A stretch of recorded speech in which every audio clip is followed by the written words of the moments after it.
کربلا میں پہنچی ہے، یہ ہمارا پیدل چلنا اسی بی بی کی سنت ہے، اسی کی سیرت ہے، اسی کا طریقہ ہے۔ سلام کرنے لگا ہوں اگلے جملے پہ علی کی بیٹی کو۔ یہاں ایک بہن بھائی کے ساتھ نہیں گئی، بی بی اپنے منصب کے تحت گئی۔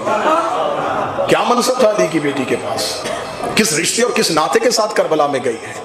جب شہزادی کا سلام کرتے ہو، شہزادی کی زیارت پڑھتے ہو، تو شہزادی کے القابات پڑھنا، شریکت الحسین لقب ہے میری شہزادی کا، شریکت الحسین۔ عام شیعہ سمجھتا ہے صرف اس لیے کہ امام حسین کے ساتھ سفر میں گئی تھی، یہ شریکت السفر نہیں، شریکت الحسین ہے۔ یہ حسین میں شریکہ ہے، صرف سفر میں نہیں، حسین میں شریک ہے۔ جب سے حسین ہے، جب سے حسین، تب سے شریکہ۔ اس کی ایکو بند کرنا، یہ گونج ختم کرنا۔ جب سے حسین، تب سے شریکہ۔ شریکت الحسین، حسین میں شرکت ہے اس کی۔ تو میں زمانے کو بتاؤں کہ حسین 3 شعبان سے ہے، کہہ دیتا میں حسین 3 شعبان سے، اگر رسول کی حدیث نہ ہوتی۔ حسین و منی، جو محنت میں بولتے وہ ہاتھ اٹھانا۔ حسین مجھ سے ہے، اس کا مطلب جب سے رسول ہے تب سے حسین، جب سے حسین ہے تب سے یہ شریکت الحسین ہے۔ پھر اگر ایک جس اور ایک اڑان اور بھرنا چاہو تو کیا مطلب ہے کہ رسول 17 ربیع الاول سے ہے۔ اول ما خلق اللہ نوری، سب سے پہلے اللہ نے میرے نور کو خلق کیا۔ جب سے یہ نور ہے تب سے حسین ہے، جب سے حسین ہے تب سے شریکت الحسین۔ میری شہزادی کا لقب عالمہ غیر معلمہ، یہ لقب بی بی کو کسی شیعہ مولانا نے نہیں دیا، چوتھے امام نے بازار شام میں اپنی پھپھی کا تعارف کرواتے ہوئے کہا تھا کہ میری پھپھی عالمہ غیر معلمہ ہے، میری پھپھی وہ عالمہ ہے جس کا کوئی معلم نہیں ہے۔ آسان کر کے جملہ کہوں، ان پڑھوں کے گھر میں کوئی کہے کہ میں نے کسی سے نہیں پڑھا تو سمجھ آتا ہے۔ ہائے ہائے ہائے ہائے، ان پڑھوں کے گھر میں کوئی کہے کہ میں نے اپنے گھر میں کسی سے نہیں پڑھا تو سمجھ میں آتا ہے۔ جس گھر میں سارے ہی پڑھے ہوں اور کوئی اس گھر میں کہے کہ میں نے کسی سے نہیں پڑھا، جو ہاتھ نہیں اٹھا یہ علی کے گھر میں غیر معلمہ ہے، یہ باب علم کے گھر میں غیر معلمہ ہے۔ 5 سال یہ شہزادی پلی ہے رسول کی گود میں، رسول کے ہوتے ہوئے غیر معلمہ، علی کے ہوتے ہوئے غیر معلمہ۔ امام حسن، امام حسین، سید الساجدین، امام محمد باقر علیہ السلام، ان آئمہ کے ہوتے ہوئے غیر معلمہ۔ کتنی فضیلت ہے اسی ایک لقب میں، عالمہ و غیر معلمہ، جو اہل بیت کے گھر میں رہ کے بھی غیر معلمہ ہے۔ اگر ہضم کر سکو اور برداشت کر سکو تو میں عالمہ غیر معلمہ کا اپنے عقیدے میں اگلا ترجمہ کر دیتا ہوں، اللہ کی شاگردہ۔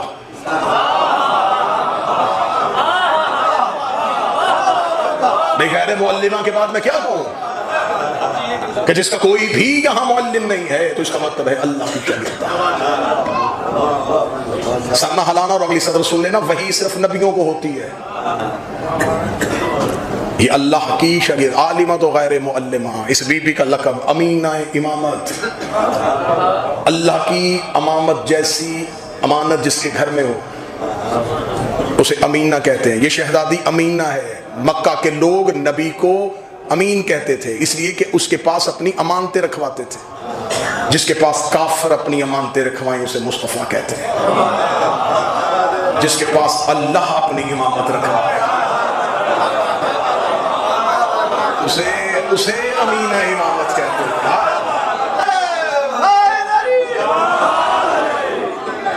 بسم اللہ سر۔ اس شہزادی کا کردار کربلا میں اپنے منصب، اپنے عہدے کی وجہ سے ہے۔ آؤ دیکھیں کیا عہدہ تھا علی کی بیٹی کے پاس، کتنا بڑا عہدہ ہے کہ اس بی بی کا اسم مبارکہ ہی بتاتا ہے کہ اس کے پاس کتنی فضیلتیں ہیں۔ زینب، باپ کی زینت۔ قرآن کہتا ہے کہ بیٹے ماں باپ کی زینت ہوتے ہیں، حسن حسین کے ہوتے ہوئے باپ کی زینت ہے۔ کسی گھر میں بیٹا نہ ہو تو وہ تو کہہ سکتا ہے کہ میری بیٹی ہی میرا بیٹا ہے۔ جس کے گھر میں حسن بھی ہے، حسین بھی ہے، عباس بھی ہے، لیکن زینت باپ کی پھر بھی یہ ہے۔ لفظ بدلتا ہوں، جو رحمان کی زینت ہے یہ اس کی زینت ہے۔ یہ شہزادی ہے امینہ امامت۔ بس ایک سطر گزرتے ہوئے پڑھنے لگا ہوں، کون سی؟ امانت تھی اس بی بی کے پاس۔ سید الساجدین کا کربلا میں چند لمحوں کے لیے خاموش ہو جانا، اس کے لیے لقب مشہور کر دیا بیمار کربلا۔ تو کوئی بچہ یہ نہ سمجھے کہ شاید معاذ اللہ العیاذ باللہ کہ سید الساجدین جیسے ہم لوگ بیمار ہوتے ہیں ویسے امامت بیمار ہے۔ نہیں، امامت کے ہاں ایسی بیماری نہیں ہوتی۔ چند لمحوں کے لیے آنکھیں بند ہوئی تھیں، حکمت پروردگار تھی، آنکھیں کھلی ہوتی تو صدائے حل من پہ لبیک واجب تھا۔ مولا سید الساجدین کی چند لمحے کے لیے آنکھیں بند ہوئیں، اور یہ آنکھیں بالکل ایسے ہی بند ہوئیں کہ جیسے رسول معراج پہ گئے اور کنڈی ہلتی رہی۔ نظام کائنات تو حرکت میں تھا، لیکن سید الساجدین کی آنکھیں بند ہوئی۔ یہاں مصائب کے عنوان میں ایک لفظ پڑھا جاتا ہے کہ جب سید الشہداء امام حسین کی شہادت ہوئی تو یہی بی بی خیمے میں گئی ہے اور اس نے جا کے شانہ ہلایا ہے اور ہلا کے کہا ہے سجاد جاگیے، اب آپ امام ہیں۔ یہ لفظ ایسے ہی ہے کتاب میں کہ بی بی نے جا کے سید الساجدین کو کہا اب آپ امام ہیں۔ اس کا مطلب ہے کہ شہادت حسین سے لے کے سید الساجدین کی آنکھیں کھلنے تک جس نے امامت والی امانت کو اپنے پاس رکھا اور شانہ پکڑ کے ہلایا اور ہلا کے کہا آپ امام ہیں۔ اور پھر اگلا جملہ کیا کہا؟ بی بی نے اگلا جملہ دے کے کہا سجاد اب آپ بتائیں جل کے مرنا ہے یا باہر نکلنا ہے؟ عالمہ غیر معلمہ یہ سوال کیوں پوچھ رہی ہے؟ یہ سوال نہیں تھا، یہ سید الساجدین کی امامت کا اعلان تھا۔ بی بی زمانے کو دستور دے رہی تھی کہ میں عالمہ غیر معلمہ ہو کے بھی امام سے پوچھ رہی، جل کے مرنا ہے یا باہر نکلنا ہے؟ اتنا ضروری ہے حکم امام کی اطاعت کرنا کہ آگ خیمے کے اندر بھی آ جائے تو مرضی امام پوچھو۔ میں لفظ پھر کہنے لگا ہوں، اتنا ضروری ہے شیعہ مذہب میں امام کی اطاعت کرنا کہ آگ خیمے کے اندر بھی آ جائے تو امام سے امام کی مرضی پوچھو کہ امام کیا چاہتا ہے۔ شہزادی نے پوچھا جل کے مرنا ہے یا باہر نکلنا ہے؟ سید الساجدین نے آنکھیں کھلی، جب بند ہوئی تھی تو باپ ودا کر رہا تھا، جب آنکھیں کھلی تو اب مولا سجاد کا پہلا جملہ تھا بابا کہاں ہے؟ یقیناً اگر شہزادی اس کا جواب دیتی تو اس کے بعد سجاد کے سوال شروع ہوتے، ختم نہ ہوتے۔ بی بی بتا دیتی کہ بابا مارا گیا، سجاد اگلا سوال پوچھتے اکبر کہاں ہے؟ بی بی بتاتی مارے گئے، سجاد پوچھتے اصغر کہاں ہے؟ عباس کہاں ہے؟ بی بی نے سجاد کو اتنے سوال کرنے ہی نہیں دیے۔ مولا سجاد نے پوچھا بابا کہاں ہے؟ بی بی ماتھا چوم کے کہتی تیرے اور باکر کے سوا ہمارے گھر میں کوئی مرد نہیں۔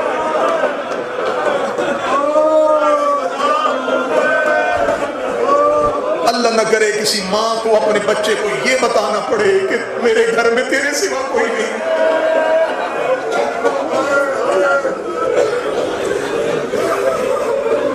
اس وقت عراق کا ٹمپریچر بہت تیز ہے، ذائقہ کچھ نہیں کرتا ہے۔ عبادت رات میں کرو، دن میں آرام کرو۔ اے حسین کے زاداروں میں ہاتھ باندھ کے پوچھتا ہوں، گرم سڑک پہ چلنا اور ہے، خیموں کے انگاروں پہ چلنا۔